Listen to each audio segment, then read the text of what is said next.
6:36. Ampliamos la información y hablar sobre el tema de bonos. Queremos saludar esta mañana a Óscar Ortiz, ministro de Economía. Bienvenido, ministro, y gracias por estar con nosotros esta mañana. Determinaron adelantar el pago del bono Juancito Pinto. ¿De cuánto dinero estamos hablando y cuál será el operativo?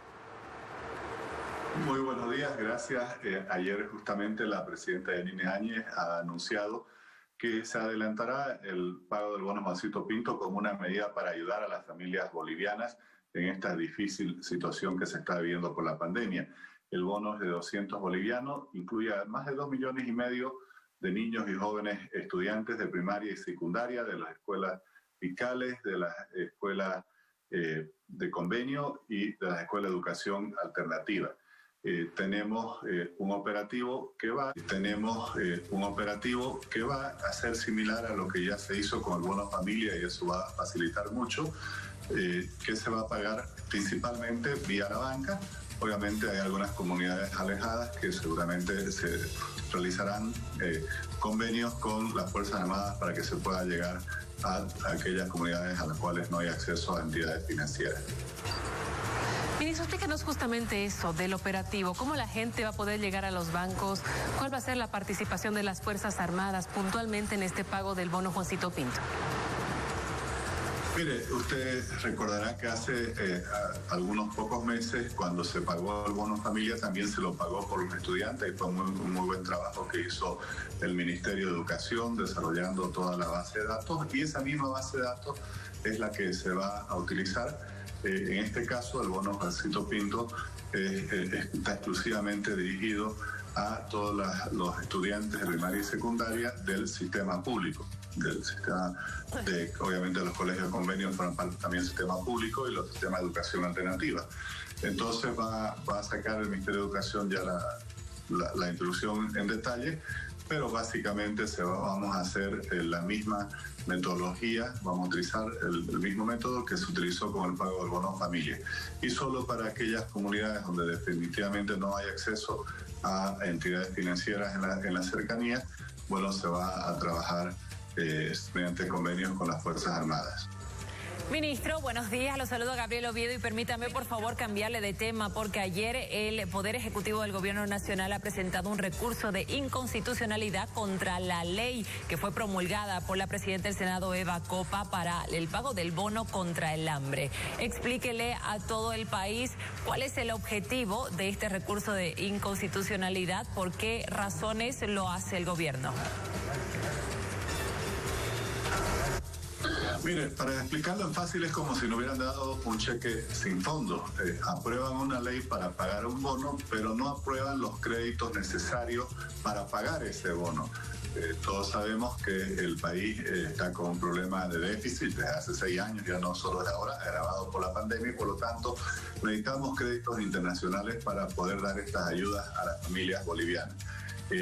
La Asamblea Legislativa tiene más de 1.500 millones de dólares en créditos paralizados por el bloqueo que está haciendo la bancada del MAS.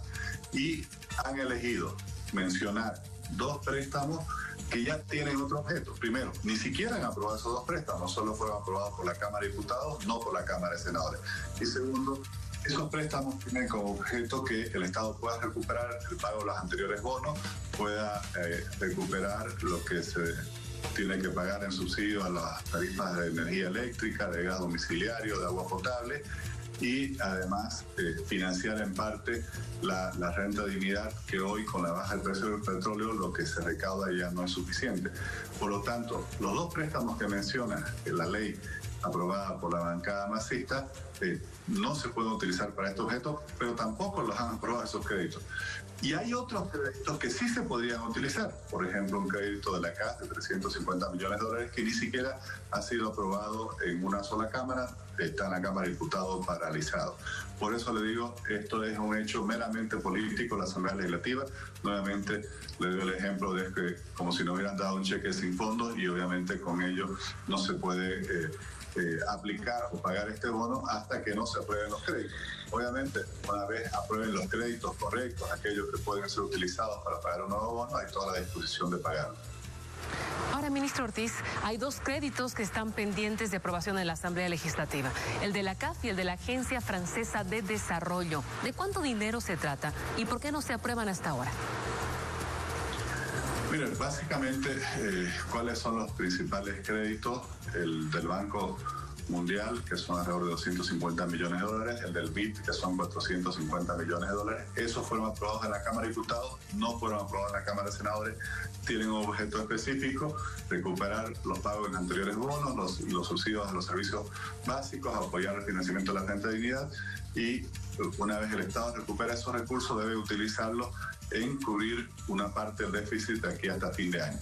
Hay otros financiamientos que son, por así decir, de mayor libre disponibilidad. Por ejemplo, uno de la CAF, como de 350 millones de dólares. Tenemos el financiamiento del FMI de 327 millones de dólares. Ahora está entrando 100 millones de euros de la Agencia de Cooperación Francesa, ¿no? Entonces, hay recursos si realmente hubiera buena voluntad y no simplemente una actuación política. Como le digo, primero, no han aprobado uno solo de estos créditos, y segundo, los dos que mencionan en la ley del bono hambre no se pueden utilizar para este objeto porque ya tienen en sus contratos definidos otros objetivos, otros fines, y por lo tanto, si nosotros pretendiéramos cambiarle de finalidad, los organismos que nos han prestado esos recursos podrían declararlos, se llaman no elegibles, entonces no desembolsarían los recursos, y en todo caso, si llegáramos a utilizarlos en fines diferentes, tendríamos que devolverlos. En todo caso, entonces, ministro, para que nos quede claro, de aprobar la Asamblea Legislativa Plurinacional los créditos correspondientes, ¿se pagaría este bono contra el hambre, o este recurso de inconstitucionalidad también es porque la presidenta de la Cámara de Senadores fue quien lo promulgó? No, lo que estamos trabajando, Gabriel, y que quede claro, usted lo ha expresado muy bien, es que si se aprueban los créditos correctos, se va a pagar el bono. La presidenta, ustedes saben, anunció el bono de salud hace ya varios meses, y quien ha bloqueado el pago de este nuevo bono es la Asamblea Legislativa. En constitucionalidad hay muchos argumentos sobre las funciones del Legislativo, las funciones del Ejecutivo. Por ejemplo, quien negocia los préstamos con los organismos multilaterales es el Ejecutivo. La función del Legislativo es verificar las condiciones y dar la aprobación, no cambiar el objeto. Bueno, esos son temas más legales, pero yo vuelvo a la figura de que no han dado un cheque sin fondo, y bueno, mientras no tenga fondo el cheque, obviamente no se puede avanzar. Ahora, ministro Ortiz, ¿qué pasaría si los bonos que están predispuestos ya son llevados a otros fines, para ser puntuales? ¿No le escuché bien? Le decía, ¿qué pasa si los bonos que estaban ya predispuestos son utilizados para otros fines?